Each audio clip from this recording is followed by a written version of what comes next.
Going. All right, here we go. Chat room, y'all can see us now, I guess. Let's just make sure. Y'all can see us now. Yep, they can see us. All right, good. Good. Well, I'm glad that we had that because I would have gone all this time and they wouldn't have worked. That's super dumb. All right, here goes. Begins in 3, 2, 1.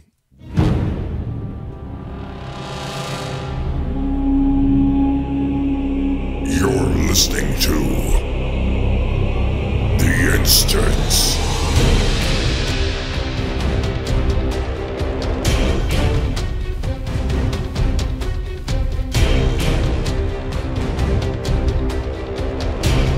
Hello, everybody. Welcome back to The Instance. This is The Instance, episode 417. I'm Scott Johnson. That's Terpster. Hello. The Blizzard podcast, so you don't have to. Yeah. There you go. I've just come up with a new tagline. It just came to me. I like it. You're a marketing genius. I am, technically. We just didn't know that. I knew it. So, actually, I already did know that. That's the thing I knew about you. No, Patrick. I don't know where Dills is. He may join us. I don't know what's up. He may have had a long night. I don't know. What national sports team from California is winning something today? That's how you'll know where Dills is. I don't know, because Reddit's all gone down because they fired Victoria, so I don't know anything today. Whoa.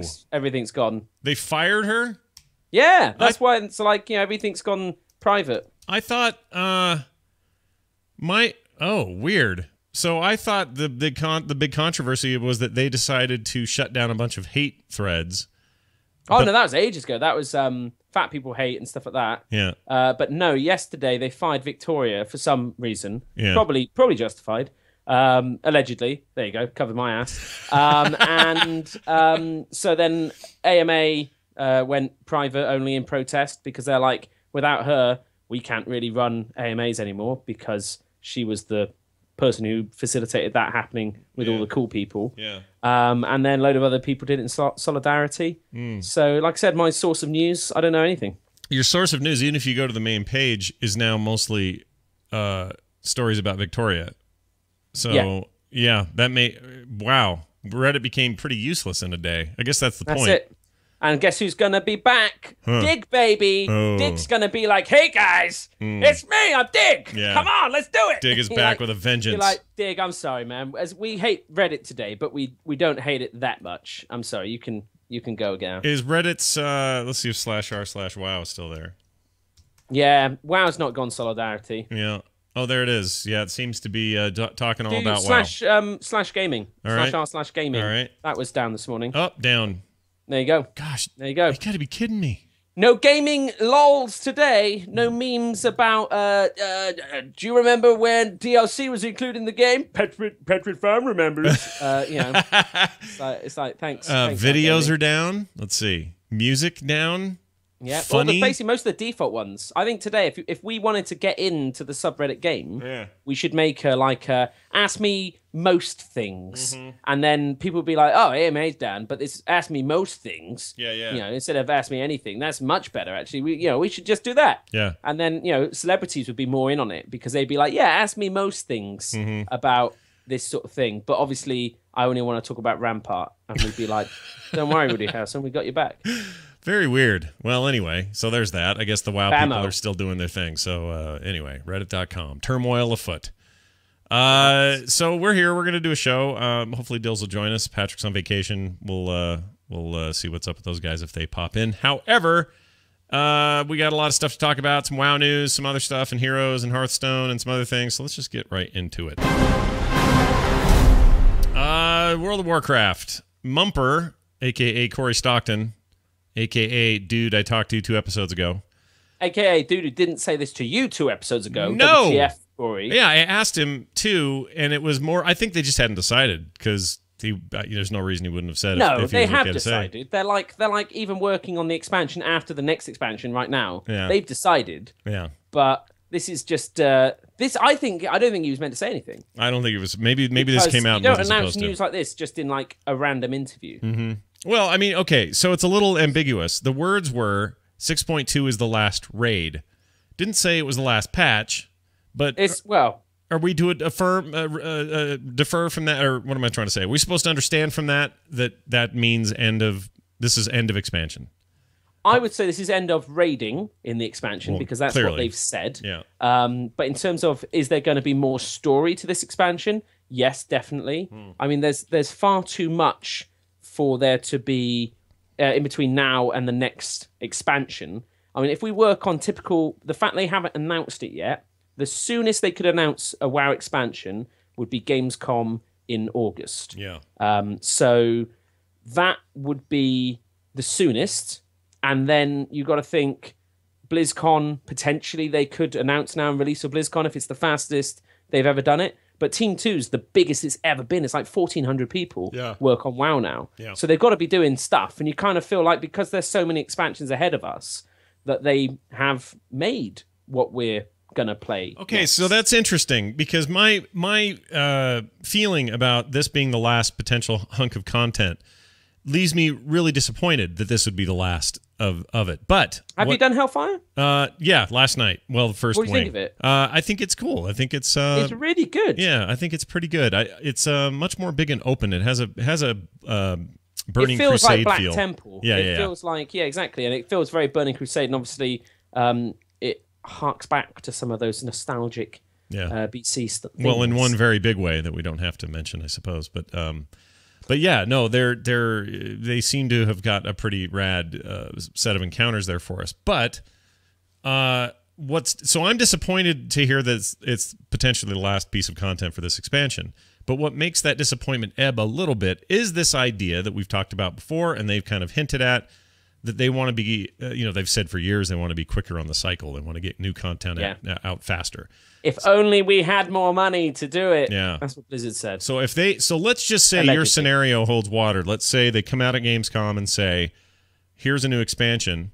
It's based on blah, blah, blah. Here's a cool intro video, whatever. Let's just say Nagas are coming back. Yeah. Ashara is pissed. Yeah. She's teamed up with the old guards, and while we've been away, everything's gone to crap. Yeah, we've been on this other planet, and stuff's gone to poo. And other dimension. So let's say that's all true, and let's say they announce that, and let's say they launch the game at BlizzCon. I just want to throw out that idea and support your thinking. That would be really, really silly, considering that all of Blizzard are at BlizzCon, not on the phone ready to fix stuff, and all of their core massive fans are at BlizzCon not playing the game. Yeah. But let's say they did it like they did with Draenor, where they launched it the week after. Okay, fair enough. Let's say it's the week after, or whatever it worked out to be. I remember being in LAX, logging into WoW on airport Wi-Fi in Europe, in America, with the world's biggest latency you've ever seen. I imagine it was great. So. I'm sure it was an amazing experience for you. Yeah, it worked really well, and then it obviously crashed, and we just got on a plane. So the question is, if they did that, does that remove all of the disappointment people seem to have? Because the disappointment they're having about no more content after 6.2 is based primarily on the current pattern, which is, well, you got to wait like another 18 months. Play a game, yeah, exactly. If that doesn't exist, if there is no 18 months, and maybe it would behoove Blizzard to talk at least that way, so that they would stem some of this anger or whatever. But they can't jump it. Blizzard will have to have a big cinematic or big something put together to announce the next expansion. And Blizzard isn't going to come out and say, yeah, we're doing another WoW. I know everyone knows it. It's like Call of Duty every year. There's going to be another Call of Duty. Let's not pretend anything otherwise. But they like to make a big song and dance out of it. And same thing with WoW and the next expansion. They want to make a big, cool cinematic, and then they want to put that out a big stage. They can't just put it out in a press release on a Wednesday afternoon. Yeah. It will need to be at a big event. And historically, it's always been at BlizzCon. But when you're looking at now 6 franchises, it's crazy. 6 franchises. Yeah. Come the end of this year, we're going to be playing Overwatch, at least in beta, but potentially even released before the year's out. Yeah. So we could have 6 different games on the launcher come BlizzCon in November. Yeah, easily. That if you think all of those games, so StarCraft, we got Legacy of the Void coming out, so they probably wouldn't say anything. Diablo 3, it's been a while since Reaper of Souls. They could say something. Yeah. We know that there's something happening with Hearthstone on the 22nd of July, but equally, Hearthstone has so many announcements and expansions and heroes and everything that they would be due for something. It's just so congested that maybe Gamescom, which previously has been the home of Diablo announcements. It's where they announce Reaper of Souls. Yeah, or StarCraft stuff or whatever. Potentially, it could be the venue for a new WoW announcement. Yeah, it does. They have kind of created a weird problem for themselves. It's not a bad problem, but it's one where they have to kind of contend with how much stuff they have going on all the time. There's a lot of noise in the signal.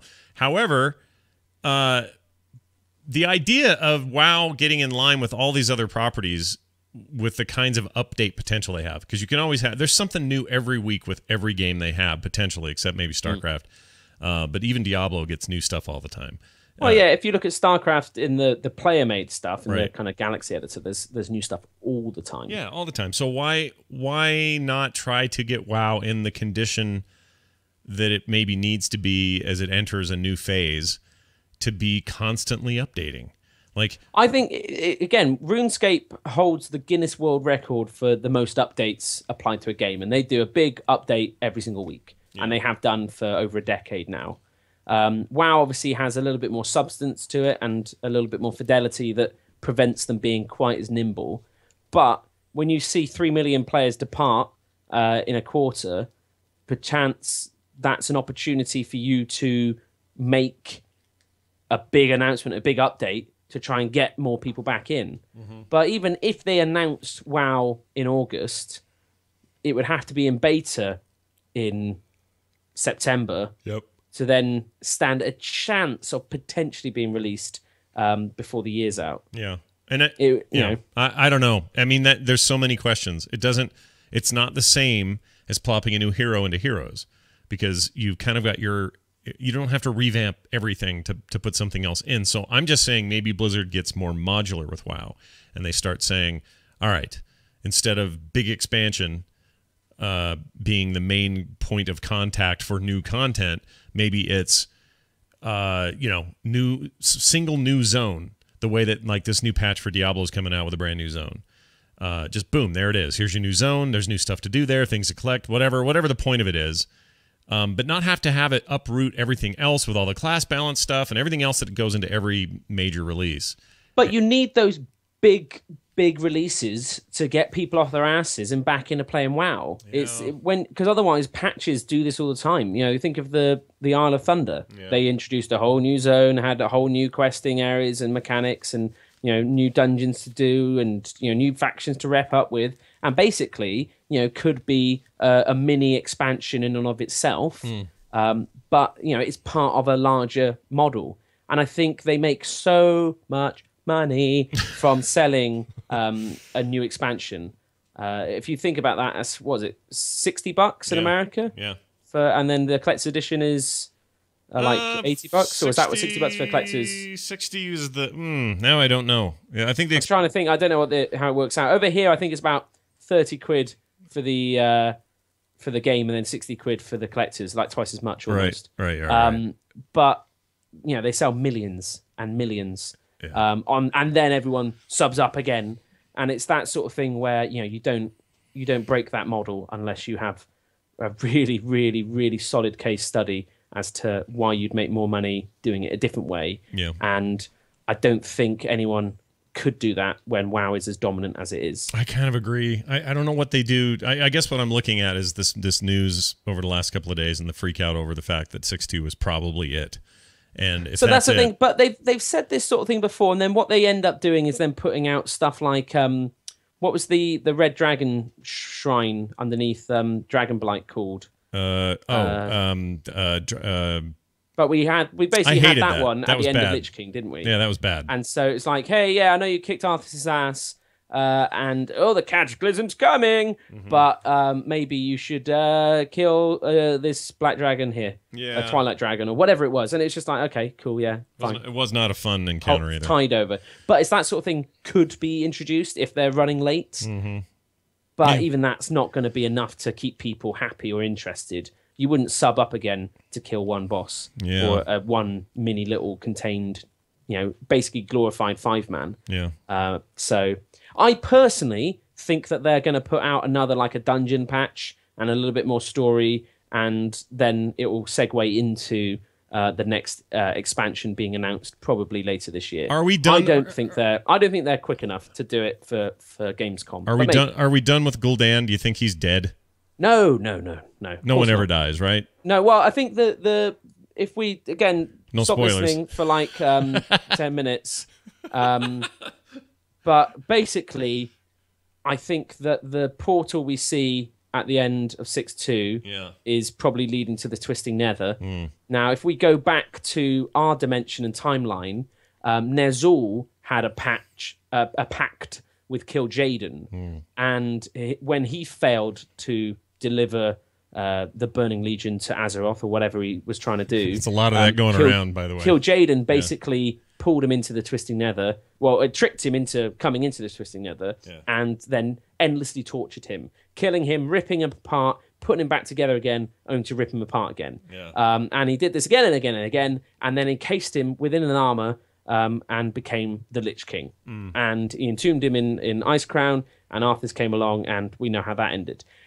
So we could end up with another Lich King, but powered by Gul'dan. I think it might be a bit too abstract for Blizzard just to do that. For players who haven't read the books, to just have Gul'dan come back as a Lich King would be really strange. Yeah. Well, I imagine plus you have one, right? Borval or Bovine. Bolvar's up there, but again, maybe he could be corrupted. Maybe he could be slain, or maybe that there can only be one Jailer of the Damned, and if all of a sudden Gul'dan comes back into our reality, but as a Lich King, then you've got the War of the Kings. I don't know.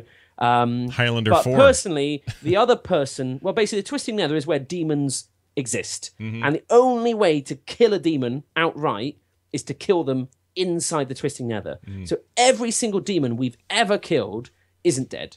Never happened. We've just simply banished them from Azeroth for a time until they manage to reconstitute and then return from the Twisting Nether. So even Manaroth is not dead. Not Manaroth. No. Yeah, Manaroth, yeah. Exactly. Pit Lords are demons, at least according to Hearthstone. And there's another character that is a demon, according to Hearthstone. And apparently we're not prepared to really talk about that character in great detail. But Illidan, obviously, we slayed back in Burning Crusade. Sure. And at BlizzCon, like 3 years ago or something like that, Metzen teased us. He sat up there with, Afrosabi and Afrorabisabi. And they were like, oh, yeah, who would like to see Illidan come back? And everyone's like, yeah, oh my God, Illidan! Yeah. And so I think we'll see Illidan back in World of Warcraft in the next expansion or patch or something, because he's too cool not to. Yeah. And it's just pure fan service at this point. It's the sort of stuff that will bring people back to see and to, just check out. He kills me on the nightly in Heroes of the Storm. Exactly. Heroes of the Storm, he's there. People love him. He's a bastard. He's well loved and played. Yeah. He's great in Hearthstone, albeit potentially should be a little bit more powerful than he is for who he is. Sure. They all should be, technically. Yeah, exactly. But I think that, again, could be a place we see WoW go. But yeah, 6.2 last raids here. Yeah. It is disappointing. It is 3 raids. It's just we got 2 up front, which we don't normally do. Yeah, we normally get weird. 1, and then it's the next patch is the other one, and then we get the 3rd one. Yeah. So we've still got the same number of raids. It just feels like, I don't know. We're done too soon. I think because the nature of the expansion was like, oh, look, there's Gromash. Oh, Grom, you're a mean one, aren't you? Oh, we better stop him. Quick, let's free Gul'dan so that they can't come here. Yeah. Good job. And he's like, oh, you'll regret freeing me. And we're like, well, we got to concentrate on the matter at hand. Yeah. And then all of the other war chiefs die, and Gul'dan's actually the worst one. And then he's like, oh, Grom, now I'm the chief. Look at me. I'm the chief now. And then he gets his ass kicked. And then Grom's all there with Duratan and Uriel being like, yeah, we're free. It's like, well, yes, but technically we wouldn't have been in this problem in the first place were it not for you. I don't feel like Grom's had a redemption arc, less so than just a kind of change of mind. No, yeah, they've tried to make you kind of feel like there's a redemption arc, and look at us all at the end. We're all buddies now, putting Draenor back together again.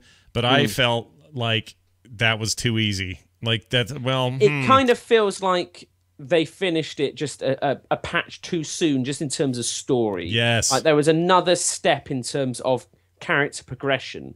And that's why, 6.3 could be a thing. 6.4 could be a thing. They could keep producing content. Right. But it just seems a bit of a shame if this is the last piece of raid content we get, because that traditionally comes with a big point something.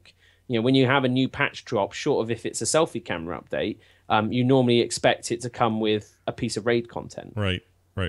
Yeah, I don't know. They have expectations to deal with. I think they have to change this stuff. I know they've worked for years to try to figure out a way to be more agile with timing. Maybe this is their chance, but I just feel like this would be a good time to do it because people are ticked. They don't like how this ended. They feel like it's too short. They feel like there's not a lot of content there. They don't necessarily, on the whole, I don't know what the numbers are if you did a real poll and got real numbers, but a lot of people see the shipyard stuff as just additional grind. They're just leaning toward negativity right now. And the shipyard's got some weird stuff in it. Like there's a 3-day mission that rewards 100 gold. Yeah, I'm sorry, but like for 3 days, there should be a couple of zeros on the end of that. That's ridiculous. Agreed. And just the risk factor involved in those ship battles are just a bit. I don't know. Yeah, I'm exactly. Not enjoying it feels like a thing that exists because if you've played Assassin's Creed Black Flag, it's the same system, and it's cool. It makes sense. Ships sink, cool. You should be able to like salvage them or have fun things that happen when they sink and more game there. Right. But again, it's a fun feature. Sadly, one advantage of Black Flag is you can get in that ship and go out and fight those ships yourselves and do those missions and salvage stuff out of the water yourself. You know what I mean? But equally as well, it's like what annoys me with the implementation is I can't do it through my garrison table. I have to walk out of my garrison down to my shipyard to do it on that table. You didn't get the teleporter seems like an thing? unnecessary, awkward. It's just like they just thought, "Yay, this will get them out of that garrison hut." Yeah. All the way down the hill to another bit of the garrison. Yeah, we did it, guys. They're out of the garrison. Great game design.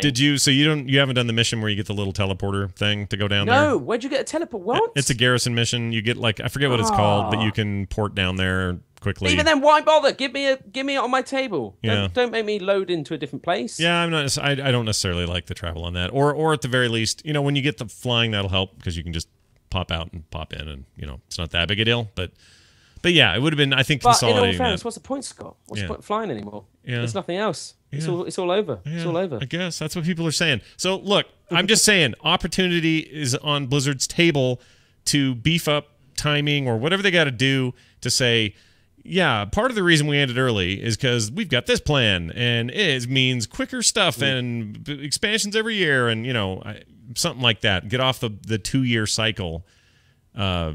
I wouldn't be surprised, I guess I'm saying, if that's something they were cooking, and we'll see, I suppose. The problem is, it's at odds with Blizzard's modus operandi. It's like they want to make really well iterated, polished, complete, not buggy content, and shortening up. Have you seen Warcraft Adventure, Lord of the Clans? No, you were talking about this the other day. Well, no, I want to see it. Go on YouTube. It's 2.5 hours long. Uh-huh. And you can watch it. It's like some Russian guy got a copy of the game from the animation company they sublet it to. They really need to stop doing that. Yeah. It causes all sorts of leaks. And you can just watch him do it. And he is slow because he interacts with every single thing in there and does every kind of option, so you get all of the kind of character dialogue. It's Casey Brown from Highlander. Oh wow, what? Yeah, he's Thrall, not Metzen. Weird. It's no, you're talking. Oh no, you're right. I thought Thrall was Hellboy. What's his name? No, Ron Perlman. No, they sound the same, though, don't they? I thought it was him. Oh, all right. Are you sure? I'm pretty sure Ron Perlman. Hold on, Perlman Thrall. What's his name? I'm sure I got his name. What's his name? Is it Casey Brown? You know what? He's Thrall in the Warcraft movie. Well, that's what it says here. That's what it says here. That can't be right. He's not. Thrall's not in the movie. Wait a minute. Is he though? Oh, hold on. I don't know. Warcraft Adventures. This is great radio. Okay, hold on. Ron Perlman Thrall. Adventure Time Wiki. Yeah, I can't find it. I could have sworn he was. Maybe you're right. Well, anyway, doesn't matter.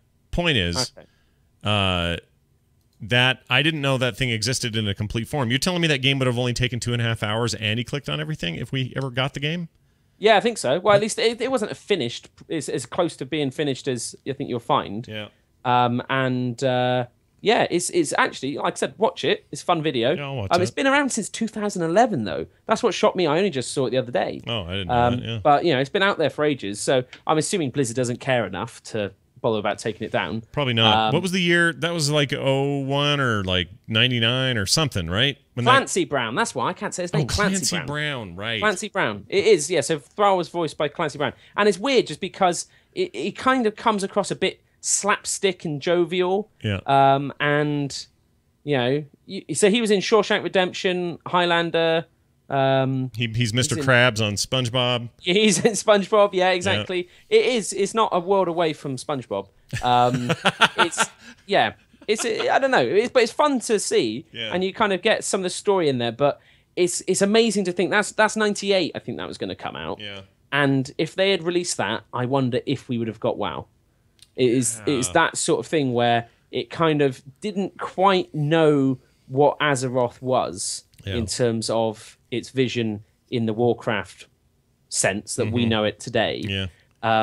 It's like that Zelda game that came out on the CDI or the Commodore 64 or something. It's like, what I think when you look at the early human models in WoW, and you had like the big fat guy and the tall wizard guy, and and then they was like, should we just make all humans look fairly heroic and cool? Like in this, you got a load of fat, kind of weird. Boy, I'm a human. Well, I'm an orc. They're all the same, really. But anyway, it was cool. I enjoyed watching it. Check that out. I'll check it out. But the point is, like, that's an example of a thing they worked on forever and then chucked. They did it with Titan. They do it with all kinds of games.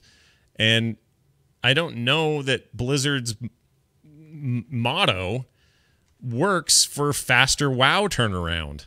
That's all I'm saying. Like, it seems to go contradictory to, it's more like the regular video game model, which is, Batman's busted on PC, put it out anyway, But that's the thing. I think how removed is Blizzard from that, honestly, today? If you look at, Diablo 3 when it came out was a bit of a cluster muss. I don't think you can really say that game was where it could and should have been. Now, Reaper of Souls fixed that 10 times over, was an amazing experience. Yeah, one of the best games still on my computer. I freaking love it. But it's that sort of thing where Blizzard gets it right, and they will always get it right. Do they get it right day one? I wouldn't say they necessarily do. I think they create amazing gameplay experiences, and they continue to iterate. And that's the brilliant thing. And what they can do is they can play a game and figure out what is special about it. They can find the secret sauce. It's like someone who can taste a burger from a trendy place and be like, I know what that is. That's they got some mayonnaise in there with some hot sauce and some whatever. And you'd be like, oh, brilliant. So you can make that. Yeah, I can make that now. I know what that is. In fact, I tell you what would go even better with that, and that's what Blizzard is. Is they can play a game, they see what's great, and then they improve on it. And even with their own ones. But long story short, Warcraft, the team is so big, they are ahead of themselves, I think, at least, from what I understand of how they work, is that they are already, like, the art team will be making assets to a future spec of engine and fidelity and everything that they want it to be, that will shape their design decisions. So I think and I hope that we are closer to X6 or patch 7 than we think. But you never know with these things. Well, Hellfire Citadel looks good. That is one thing I really do like about the patch. I only played, obviously, First Wing. We did Hellfire Assault. Reminded me a lot of the start of Ulduar. There's kind of some nice references there. Iron Reaver fight is really fun, kind of insane, and huge. Like this giant space to fight that thing, which is apparently a lady, and I could have sworn it was a man. Yeah, the Iron Reaver is a lady, but it's basically a giant robot with, green fire. A lady robot, though. Fun to play with the team. Got together with the raid last just night. Inputs. Right. The Cormorant fight is pretty standard stuff. I didn't see anything too special there. I don't know. Once again, I think their raid people and their encounter people are killing it right now. Like some of the best stuff ever. I know, a lot of people thought the last raid stuff was too hard or whatever, but well, Yeah, I again, like it. I've played a little bit on LFR. I haven't played anything on Heroic or Mythic, and by my understanding, Mythic is Now's. Sorry, Heroic. Sorry, I don't think Mythic's out yet, but Heroic I think is really hard. Some people have cleared it all, but even then, I think they pretty much know what they're doing. Well, they do. So I haven't heard any of my raiding hardcore friends complain that there isn't enough game there, or enough challenge, or enough excitement. Yeah. For Raiders, I think you're getting what you want. So anyway, more on that later. If you have thoughts about 6.2, I know a lot of people do. Some of it's just straight up hyperbole, but some of you want to have real conversations about what you think is wrong with it or right with it. Send us emails, send us calls. We'd love to talk more about it. Hearthstone's having their Spider Tavern Brawl thing. I don't know what the hell's happening here. It's all spiders. I haven't played Tavern Brawl yet. I know I should have. The banana. I missed the whole banana thing, so I don't know a thing about it. So this one's better than the banana one, I think, at least. So you pick a class, and whichever class you pick, you get given a pre-made deck, and that deck will actually contain, I think it's 15, but it might even be more than that. Web spinners, the hunter class card from Naxxramas, which is a 1 mana 1/1 that when it dies puts a random beast in your hand. Right. Now that could be Gazrilla, that could be King Crush, that could be Malorn, that could be a Highmane, or that could be another web spinner. You get so many of them, you're fighting against each other. Rogue, people are saying, is the best class to play because you've got good removal, you've got Fan of Knives, you've got your hero power that you can use to take out 2 web spinners over 2 turns for just 2 mana, which seems to be the most efficient one. But to be honest with you, the real secret is going second and saving the coin. Don't use the coin to get out another web spinner. You're going to have enough web spinners on the floor. Don't worry about that. But when you can get like that Savannah Highmane out turn 5 and just kind of change that tempo up, that makes a real big difference. Talked to somebody yesterday who said that this Tavern Brawl stuff has completely changed the game for them, to the point that this is now the game they want to play all the time. This is their favorite thing. I don't know. I mean, Dills and I don't think are those people. I love playing Arena. I like having crazy deck experiences that don't exist in Constructed and potentially are a bit broken. Like, there's nothing more fun to me. I've done Arena runs with 5 Flame Strikes in a deck, and it's the sort of thing when you're in a mage, no one expects the 5th Flame Strike. No. But they don't necessarily always work because they're too weighted one way, but they can be really fun to play. And I think Tavern Brawl gives that sort of experience where it's like, hey, guys, it's only for funsies. It's okay. Here you go. Have fun with this new idea. It's probably a good thing for Blizzard. They can probably test a lot of their ideas out. Like, what would it be like if we gave this sort of spell to this class, or this sort of thing to that? And I think it does make for fun. You get a pack out of it. So getting those original cards is a great way of doing it. There's twice as many original cards to get as there are GVGs. So it's nice to be able to have a free way to get those. But I still don't think the replayability is really there for me, at least. I haven't had so much fun in one of those matches that I've wanted to jump in. Whereas I think I played it, I've got my pack. Okay, now I'm going to go back to Arena to make some gold, or now I'm going to go to Ranked to try and climb up the ladder a bit more. Do you get new? Do you get new pack every time they do a new brawl? Yeah, every single week you get a new pack so far. Right. I mean, they could always change that. They keep there's a win tracker on there as well, but there's no difference if you get 1,000 wins to if you get 1 win, as far as I'm aware. Nice. But still, cool. It's good fun and it's free. So if you've got Hearthstone, give it a go. I think you've got to have a level 20 hero to play it. Correct. So it's not just anyone and everyone, but yeah, that's good. No noobs allowed. I've been told decks have 7 random class spells and 23 web spinners. Good lord. Mulligan all your web spinners because you'll get them back anyway, but you might get one of the spells. This just in. Breaking news. Beep, beep, beep, beep. Fallout Shelter's lunchboxes are 50% off for the celebration of the 4th of July. Scott, are you buying lunchboxes? No, but I might consider it if they're cheaper. Yeah. Have you not got the glitch? Are you not doing the glitch? Everyone I know is doing the tutorial glitch. What's the glitch? The tutorial glitch basically is you start a new vault and you basically don't complete the quest. You can complete it, but you don't accept the reward on the equip a dweller with a weapon. Sell a weapon or equip a dweller with an outfit. And basically, if you do that, you get. I mean, I'll show you on my one. Though I've opened, I had about 170 lunchboxes. Surely they're going to patch this, right? Well, probably, but I've already done it, Scott, so it's all fine. And the thing is, it's a free game. It's free to play. I myself have actually spent $30 on lunchboxes to date, so I don't feel that bad. In fact, I feel now kind of bad about having spent money with now, in my opinion, a very devalued resource. But you basically you don't complete those 2 quests, and you'll get a cycle of. Hang on, if I show you, can I show you this? Let's see. Which way am I going? I'm going this way. Right there, yeah. So hang on, let me bring up. Oh, hang on. Let me come out of this. For those at home listening, if you haven't played Fallout Shelter, it's insane. So there is. I'm not sure none of this is really focusing, but I have 155 dwellers, and this is after a restart. And 60, and this is on a restart there. So that's your. Is that going to focus? Can you see those? Yeah, I can kind of see it. Yeah. So the idea is that top one is currently collect 50 food. That returns me with 25 caps. Once I do that, so I just collect that. And then the next quest it will give me will be level up a dweller. So, I mean, this is random, but I've got some dwellers there, so I'll level one of those up. Yeah. That gives me a lunchbox, and now I've got 61 lunchboxes. Then it says collect 50 food again. I mean, it's random the order in which it will do it. Oh, I've ran out of battery. But you do this on a cycle, and like I said, you have unlimited free lunchboxes. That's insane. You have to sacrifice your previous. Well, you can have many vaults, but it's a way of having some more fun. Hey guys, do it now before they patch it. So there you go. They're going to patch that before they patch it. Well, it's been there all week, and well, it's been since launch. Yeah. So I don't know. And a lot of people, everyone I spoke to, who's like really into Shelter, has already done it. So I'm just sharing the exploitation there.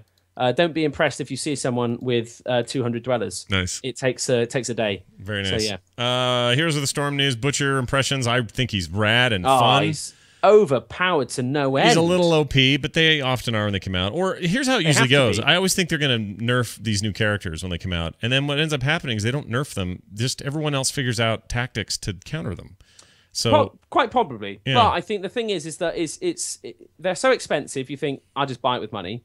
They're so overpowered that you think like I'll play it now because it might get fixed. Yeah. The Butcher's amazing. He's a melee assault. He's actually really fun.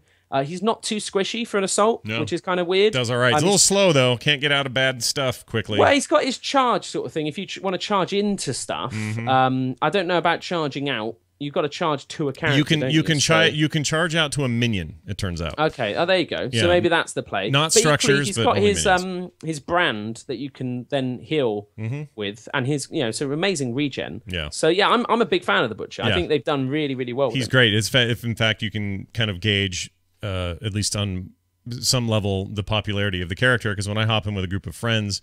And I just add them all to group, and everyone comes in with him pre-selected. So literally the screen is full of 5 butchers. That's when you know a new character is being played a lot, and people are digging it. But like I said, great fun. Great fun to play, and fairly easy to play as well, I think, for a lot of people. Yeah, easy to pick up. I don't think he's difficult. Tricky. He's down as medium as far as difficulty goes, but I don't know that he's that hard. I think he's probably as easy as anybody else. He's really fun, though, and his Fire Vents ultimate is insane. It's brilliant. Yeah, really good because you charge in. If you do it right, you're charging in, stunning and damaging a hero, and then that thing is already on charge, right? And then boom, everyone's dead. It's amazing. Yeah. Battle of Eternity impressions. I think it's absolutely beautiful. The art team and sound team and everybody who works on that part of it just nailed it with that thing. It's just beautiful, gorgeous. The Eternals fighting in the middle. So cool. The Immortals, wherever they are, they're so cool. Yeah. And I didn't really understand when I saw the preview that they interacted with the players, kind of killing them in terms of stunning them and damaging them around there. Sure. So you're keeping an eye on where they're going to attack, where the other team is. You're trying to damage theirs, but you're trying to defend yours. You're trying to kill the other dudes. It's this great tussle in the middle that just feels really, really strong. Super back and forth. Once you get one, just boosh, there goes a lane. It's interesting because the 2 lanes, so you have 2 lanes, but this huge swath in the middle. It's very unusual. And you spend a lot less time in that map than any other map in the game doing lane work. Like you're just constantly having team fights in the middle. And so if you're looking for a change of pace, that map certainly gives it. And I just love hearing Deckard Cain's voice and the whole thing with the little stupid goblin at the beginning, and I just love it. It's freaking great.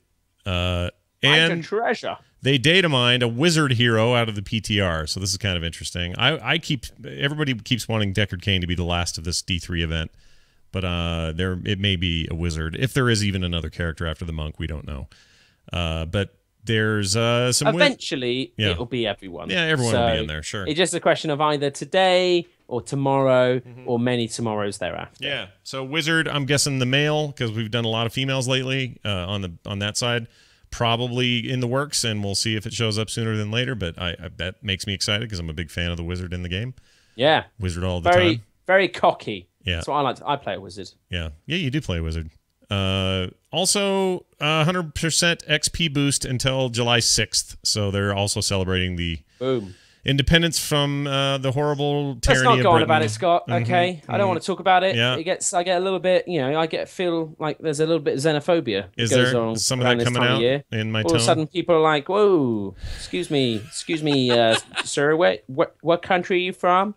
I'm from England. Yeah. Oh, okay. It's just it gets. Do they shoot bottle rockets at you and Yeah, only we call them bottle rockets. Oh. Yeah.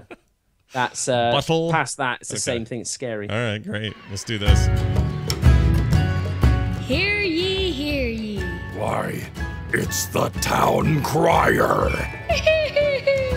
Time for emails and calls. That's what Town Crier is. You can call us 801-471-0462. Leave us a message. We'll play it on the show. That's 801-471-0462. Or you can email attachments and your thoughts to theinstance@gmail.com. Our first call is about skin prices.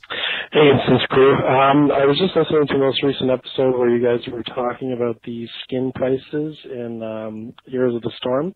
$10 for the one of the new skins. Actually, in League of Legends, which is one of the more comparable MOBAs, the skin prices actually range anywhere from $10 all the way up to $30, actually, for their legendary skins.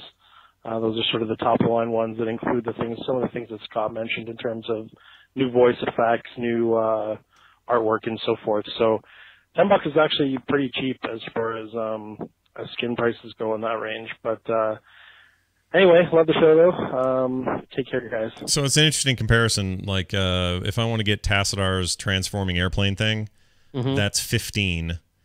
And that's so basically what you're getting is a skin and a mount for 15, because most of the time it's just a skin for 10, or for I guess so, yeah, 749 or whatever. I don't like the term skin though, because skin historically meant the texture, file that was applied over the mesh. Yeah. But these are new meshes, new skins, new textures, new animations, new dangly bits, everything. Yeah, new geometry in some cases. Yeah, everything's new about it. Yeah. And so I don't, in Heroes, I don't feel that aggrieved parting with the money. It's Hearthstone where I have an issue. Yeah. No. See that, and that's where the argument came up in the first place. Is the two aren't really, in my mind, they're not comparable. I mean, I get a lot of value out of a skin in Heroes versus what I would get out of Hearthstone. But as a Hearthstone player, I guess in Heroes there's more characters, so each skin you could argue is less used or seen. Whereas in Hearthstone there's only 9 classes, so if you've got an extra, 3 skins within those, they may see more playtime and you may feel you get more value. But I don't know. I mean, I watched The Angry Chicken with Michelle Morrow. Morrow on it. And I mean, it was cool. She was chatting a little bit about like how they did it, and it seemed like that they recorded the VO for this like a year ago or something like that. Yeah. So I don't know, who else is coming to Hearthstone. I mean, we didn't actually talk about Hearthstone, but they've sent out a few little teasers to some like PC Gamer and some press people. Sadly right. Yeah, this just happened today. But there's it's a musical scroll that plays the Argent tournament theme, and it's very Paladin sort of muster for battle or muster your arms for a cool announcement coming on the 22nd of July. And it seems a little bit like it could be a Paladin hero, but it seems like a big thing to do for a Paladin hero, considering they didn't do anything for any of the others. In terms of a physical mail out to people, they just did the the digital tease. Yeah. With the who's that Pokemon? Yeah. So that's why people thinking we'll potentially learn about an Argent tournament expansion on the 22nd of July. Well, the guys at Touch Arcade got it as well. Let's hear. They have some audio from it. I want to hear what this sounds like. So they pull it out of the tube. It starts making noise immediately. They unwind it, so they untie it. And then it just says, That's amazing. Champion, you're duly requested to battle. Well met. That has to be more than just a new skin coming. You think so? I mean, to be honest with you, Paladin's my favorite class. So if I was doing the PR for it, I would be like, guys, how much budget do we have? Okay, we're spending that all on the Paladin. Musical scrolls! But sadly, I don't have that job. So I think it's cool. I think it would be, like I said, Argent tournament. I think that's a really cool theme for the TCG. I agree. It gives that, Horde versus Alliance thing that they're trying to introduce slowly but surely into Hearthstone, and the ability to have loads of cool little things. Potentially, we could have mounts. You could have mounted combat. Oh, because you're in the jousty mode stuff, yeah. Exactly. Who knows? Yeah. I don't know. Or some that. people are saying maybe we just get tournaments in Hearthstone, which is what Dills has been wanting forever. Yeah. So maybe they just hit us back with that and say, you've got enough cards to last you for a little while longer. Have a new cool game mode that will make Dills super happy. The Argent tournament. There it is. Or tournament, sorry. I have to say it the way you say it. All right, here's a BattleNet thing. This is Pari, Undead Warlock, calling from Kiltoff's server. I was listening to the instance 413, and you were talking about, Heroes of the Storm, and I was realizing that I'm excited about playing this, and I'm probably going to go home and load it up, only because Blizzard has it on my BlizzNet account, and someone else mentioned League of Legends, which I have not gone to find, not gone to download, because I'd have to go all the way to the internet to find it, and that's just too difficult. Meanwhile, Blizzard has a button right there on my desktop. Thank you very much for the show. Hope you guys have a good week. So have a good one. Point being, BattleNet seems to be doing its job. But this is why everyone wants them. This is why there's a Uplay, an Origin, even a Good Old Games, a GOG launcher. Which is Everyone pretty good, wants by the a way. launcher because they own your retention whilst in there. Yeah. And all they need is a couple of really good games to get you in there, and then they can suggest you a couple of others whilst you're there. Yeah. So, I mean, Blizzard's, done completely the right thing. And for me, just not having to log in to each of the games individually, putting in my authenticator every single time. If you remember what that was like, it was horrible. It was terrible. So just coming along with the launcher and changing all of that, I'm like, tell me when there's more Blizzard games for me to play. Yeah. So when Overwatch comes out, if that one's free to play, that'll pop up into there. Even if it's not free to play, they should pop it there, and you should be able to buy it through the launcher. It's just, it's a great thing for them to. It was a smart decision for them to move forward with before it became so clear that this is an important thing. If you know what I'm trying to say, like people were going to play their Blizzard games regardless. But this came along and said, well, those things you like about Steam and these other launchers, just organized and easy to get to, we're going to make that too. And we all just kind of went, oh, okay, that's fine. But as it turns out, that's really important for me. Like, I really don't, I'm with this guy. I don't want to go to the web and find some game. I mean, occasionally someone will say, oh, you got to try this thing. It's super cool. It's the indie developer. Go download it. And I'll do it. But it's like the browser used to be our place to go. But this is why a lot of people client. got annoyed about this, though, because Steam already exists on our computers and already provided this function. And Blizzard and other developers out there have said, we'd rather not give Steam 30% of each sale that they have, or we'd rather not just give up on the opportunity to control our Is that the break? Is it 70-30 with Steam? Is that how they do it? That's their default one, yeah. Okay. So Valve would get 30% only on what they sell. Right. For DLC, I think regardless of where it's sold, they get a cut. Yeah. But for actual straight sales through the platform, 30%. Wow. It's the same as iTunes, though. Yeah, so same. Same. It's a very common model across a lot of distributors. I guess so. Out Yeah. there. Interesting. I feel like I don't know.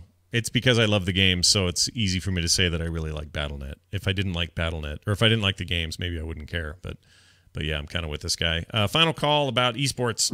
Hi guys, play a druid called Nick on Outland EU. The PC playing public clearly loves PvP, hence the success of Dota and League of Legends.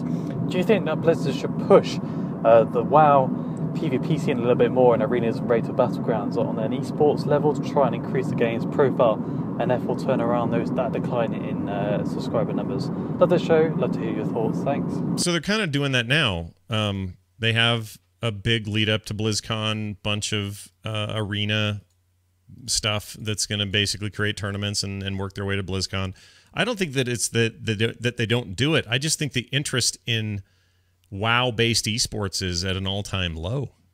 It's tricky because the mechanic of WoW PvP, in terms of action bars, positioning, latency, is not kind of aiming. It's just it doesn't quite fit in with the current speed and desires from a esports PvP focused audience on the mass. Now, obviously, people who love WoW and have been playing WoW get some enjoyment through PvP, but there's certain classes and certain specs that excel within that PvP mode, but certainly not every character or class.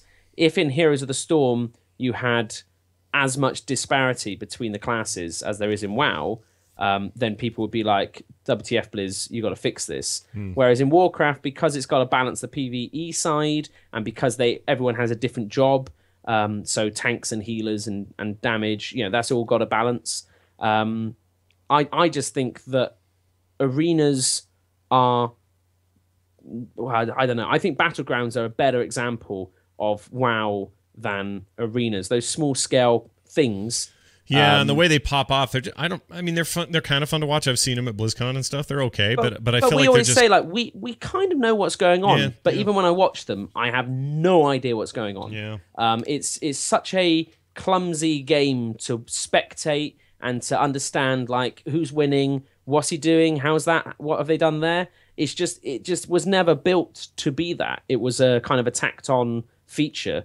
I say, I don't mean to be disrespectful. In the manner in which I'm being disrespectful, but I don't think that WoW wasn't built as a PvP game, or at least they didn't build in arenas or battlegrounds as this is a core tenet of what we're making. Yeah, they didn't even launch with it. If people remember, it came exactly. I mean, and it was organic PvP and it was fun, but it wasn't necessarily something that you could structure in a tournament type fashion, as well as things like Heroes, Hearthstone, League, Dota 2. Yep. I mean, the international, was it the 6th one? I forget what's coming up, but it's like $18 million or something ridiculous. It's such a massive tournament and desire to watch it and investment, and they've got the grimoire, what do they call the compendium, which you level up and you can kind of play along, and it's a very inclusive esport game that's been designed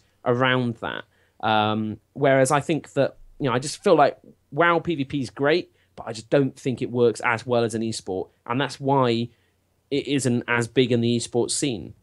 Yeah. I also think third-person and first-person games have less of an esports foothold, because there's something to be said for a top-down view on a game. And that includes StarCraft, that includes League and Dota and everything else, HOTS.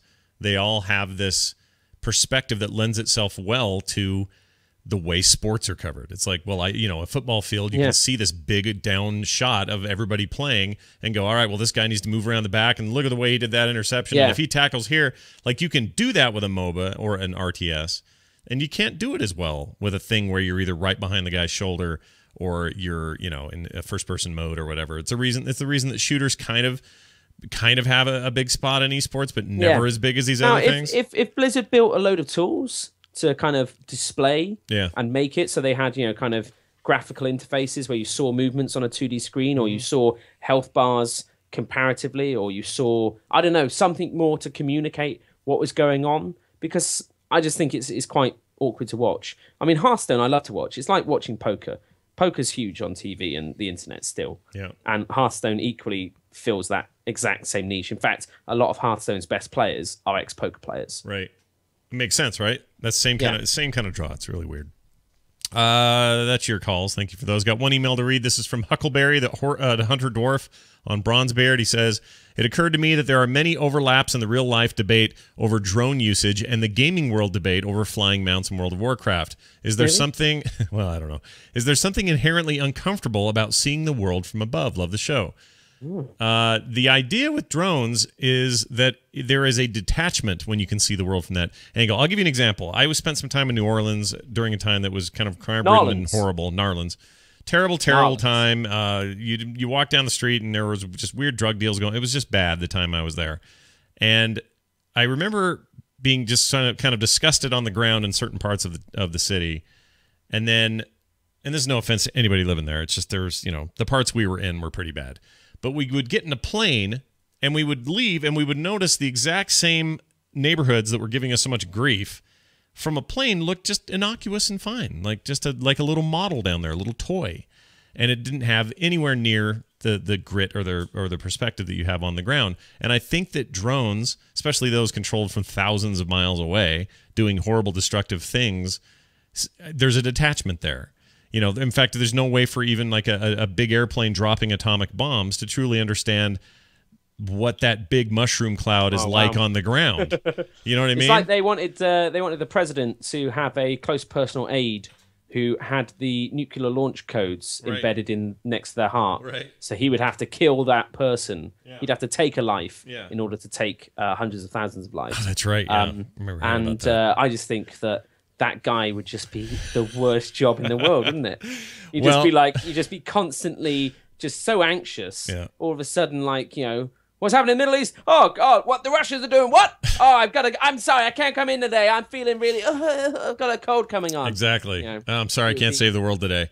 Exactly. But the same thing could be true in World of Warcraft when you fly over the world easily and jump in and jump out. That you take away the danger and the fear. Very different scenarios. WoW developers don't want you to fly because it trivializes content. Yeah. And it's a fact. Like you can't design a maze that's challenging when the person has the power to fly up in the air, look down on the maze and go like, I just need to go there. Yeah. I'm going to go there. Yeah. And it's just the nature of how WoW is built and designed that flying goes opposite to that leveling questing experience. So they can't create a really fun roller coaster ride if at any time you can be like, oh, this is getting a bit perilous. I'm just going to zip up and zip to the end.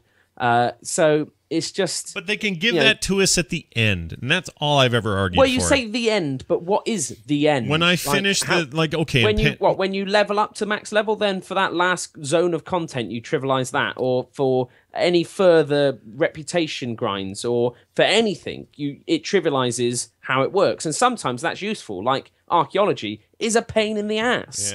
Yeah. When you can't fly, it's horrible, but it's trivialized by... flying. It just becomes another thing to just mindlessly go through and do that. It is. To me, it does trivialize things. To me, it is a thorn in their side.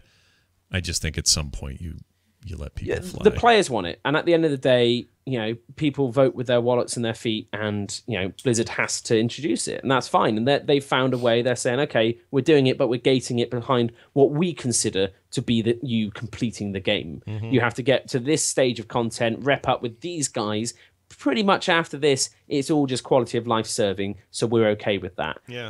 And your other characters, you've in theory already experienced this at least once, so they can have it unlocked. That's cool. And don't forget, and I think that's fine. Don't forget, as far as the final patches go, we do at least have the flying patch coming at some point. We have the flying patch, exactly. Yeah. So maybe that's all it'll be. It'll be maybe another selfie camera, and then that. Maybe they'll have a full CG cinematic at Gamescom of an orc getting on a big love rocket and just launching off into the sky, and then they'll say flying, and that's it. I mean, like people cheer when they announce a new expansion with all the bits at the end, new level cap, new experience, new trade skills. It's just going to say flying, and people will be like, yeah, flying. I remember when it said flying in Old World in the cinematic for Cataclysm, and everybody losing their crap over that. And that they had to rebuild the whole game. Yeah, I mean, think of the regret they must have for flying. Think about how much they must hate flying, because not only do they hate it for what it does to gameplay and design, but now they hate it because it's a thing they had to redo a world for. You know? Well, yes, and equally that when they build stuff now, I think they build it knowing that flying is a possibility. Sure. And back then it wasn't. So they were coming up against like, guys, how do we create a seamless loading experience when you're on a continent? Mm-hmm. How do we get it so you can run from Stranglethorn to Plaguelands and not see a loading screen? Yeah. And they were like, well, we could just like, you know, those bits you can't get to in Stormwind, should we just make them into pictures on flat plains? And like, yeah, great. Anything else we can do? Yeah, we could just, in fact, you can't go over those mountains, so let's just cut that bit off there, and let's, you know, and then all of a sudden, once you can fly, and computers can handle that whole, you know, continent, they're like, shit, we got to go back and we got to make all this again. Yeah, that must have been a harrowing. And like I said, they still haven't done it for Silvermoon or, what's the Draenei? I can't even remember what it is. Thing. Anyway, the thing. So those ones you can't fly in yet because they would have to completely rebuild them, right? And there's just not enough of a reason because they had to rebuild the whole world anyway. Mm-hmm. They rebuilt those, but because you have to go through a loading screen to get to those other places, they haven't and probably won't because of the amount of time it takes. Yeah, there's so much to it, but yeah, at least they've given us away. Yeah, we still talked about flying today, so there you have it, folks. That's your emails, that's your calls. Again, 801-471-0462, or email us theinstance@gmail.com. That's going to do it, I think. There you go. Terpster, anything to pimp? Or? Yeah, you should check out patreon.com/hypohelp. Mm-hmm. Give us all of your money, not some of it, all of it, and you can listen to Hypothetical Help. You can listen to it anyway for free, but technically, if you do that, you're stealing. Yeah. So I don't want to. You know, I have told you how to save money by stealing from Bethesda. Uh-huh. I don't want you to then turn around and steal from me. It's a different market. Double standards. Yeah. We can't do that. Can't have that kind of talk. That's all I want. Is just a bit of double standards. Yeah, come listen. It's really fun. We have a great time doing it. We brought it back for you, and a lot of people wanted it back, so it's back. Hypotheticalhelp.com is another link you can use. And link off to the Patreon and support us over there. That would be wonderful. Gosh, what else? I guess that's it. Oh, the Heroes of the Pants, Heroes of the Storm tournament is underway. We have 2 teams who have not contacted us back about timing. So we may have to penalized. We may have to sub in somebody. I don't know if Gorath is listening to the show. He and I will be getting together this weekend to talk about that. But yeah, like starting next week, it's on like Donkey Kong. Well, it's on like Heroes of the Storm. Wham. So watch for that. Follow me on Twitter for more details, @Scott Johnson. Follow Terpster at @_T. And you can find our theme on our website, created by Matthew Oxley. We actually have a link. You can download it and hang out with it, and there's older versions of it as well. Big thanks to Paul Swickard, our intern. Are more shows like this on frogpants.com? There sure are, so go check it out. I guess that's it for me, for Terpster, and for those 2 other chuckleheads. We'll see you next time. Bye-bye.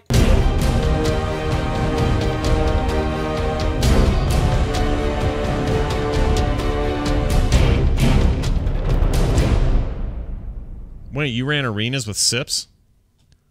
Arena, like I thought you meant WoW arenas. Oh no, that would be great. I went 2 wins.